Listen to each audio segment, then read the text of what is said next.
Superior Court of California, County of Los Angeles, in the matter of the people of the state of California versus Orenthal James Simpson, case number BA097211. We, the jury, in the above entitled action, find the defendant Orenthal James Simpson not guilty of the crime of murder.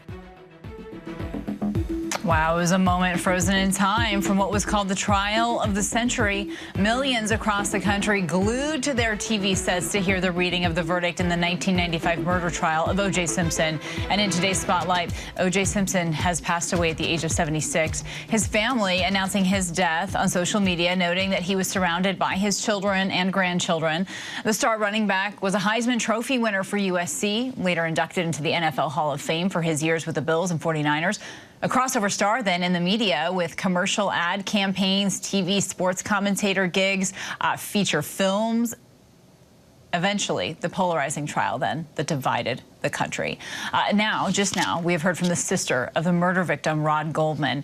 She put out a statement saying, quoting here, "The news of Ron's killer passing away is a mixed bag of complicated emotions and reminds us that the journey through grief is not linear. For 3 decades, we tirelessly pursued justice for Ron and Nicole, and despite a civil judgment and his confession, the hope for true accountability has ended." And a reminder that he was acquitted in that trial. I want to bring back my panel here, LZ, Christina, John, and joining us is ABC News contributor and SiriusXM radio host Mike Muse. Thank you all again. So, Mike, we were just talking about this a moment ago, about the trial specifically and how that trial, it was something that the nation watched, and it was a trial that the nation watched really for the first time, and how it changed media coverage of trials for decades to come. It absolutely did. And when you look at it, this was bigger than just O.J. Simpson's guilt or innocence. This was really a referendum looking at the entire totality of the justice system, really over decades and centuries, in terms of how Black Americans have been viewed, treated, and seen through the prism of justice. This is also, too, about the economics of defense, looking at when you do have the ability to afford an all-star defense team, such as Johnny Cochran and co., the impact of what that could be. This is also, too, an examination of the LAPD Police Department in terms of their mistreatment of Black Americans in Los Angeles for quite some time, to which there have been many stories and articles written about it leading up to that moment, and there was an examination of the police force at that time. So the case was so much bigger than just the guilt of innocence of O.J. Simpson, and in his passing, some would view him as a passing of a man that was innocent, and some would see it as a passing of a man who was guilty. Yeah, I mean, it is incredibly polarizing. That's true, Mike, throughout this country. So, LZ, what's your take on that? I'll let you respond sort of to what Mike said, but also I'm curious as to your thoughts about how his life, that trial specifically, affected culture and attitudes on a lot of issues, from racism to domestic violence. Absolutely, and Mike is spot on. I mean, this is so much bigger than the passing of one athlete or even the trial of one athlete. This was really almost like a Rorschach test in terms of, you know, wherever walk of life you come from, that's what you're witnessing, or the prison that you're witnessing a trial through. And for a lot of Black Americans at that time, on the heels of obviously the Rodney King beating and those acquittals, you have that backdrop in the conversation. But I will also add that you had our attitudes about domestic violence silently in the conversations as well. You know, O.J. Simpson was able to operate at a very high level, surrounded by very powerful and rich individuals who all knew of his domestic violence path, and it seemed as if no one checked him. And I'm not saying that leads to a guilty verdict or an innocent verdict. What I am saying is it's a reflection of the culture that accepted a domestic violence person in movies, in the Hall of Fame, in every aspect of the walk of life, and no one blinked an eye at that time. Thank God we're not that same country anymore. Yeah, I mean, even put him on a pedestal at that time, knowing some of those things. Christina, what's your response?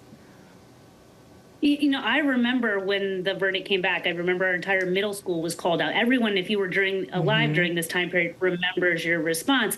And I think it speaks to what both Mike and LZ brought up. When we don't address structural racism in our criminal justice system, even in a case where he was acquitted, but there was a lot of doubt and a good portion of the country did not believe that he was innocent, that if you don't address structural racism in the criminal justice system, people will not believe a lot of the outcomes. And so it's really important that we look at the longstanding disbelief in the community of the African American community, of the LAPD, of the judicial system, and still work to attack those structural challenges. Yeah, and then some feel like he was almost given an unduly long 9-year sentence because of that sports memorabilia heist. Some people felt like that was too long, and was it because of how things went in that initial trial? John, to you, in some ways, O.J.'s rise and fall, I mean, it's almost like an American tragedy, right? What are your thoughts?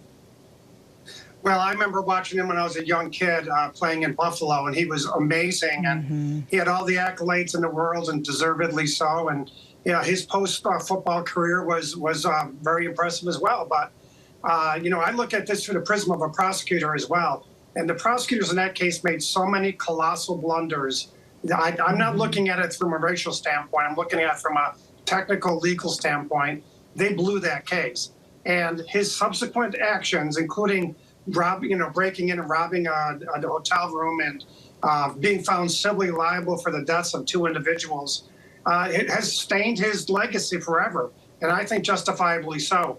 I also think that there were structural problems back then that, thank God, aren't as bad today, and we've learned from, and that's a good thing as well. Yeah, a lot of criticism of the prosecution at that time. Please. If I just add one, you know, we keep talking about the race part, and I need to make sure that listeners and audiences are clear. The person who found the bloody glove was also the person on tape using the N-word describing police brutality and had been part of the police force for a very long time. So this isn't like, you know, revenge or, you know, a get back. There was legitimate reasons to be concerned if the person who finds a key piece of evidence is also a person suspected of hating black people.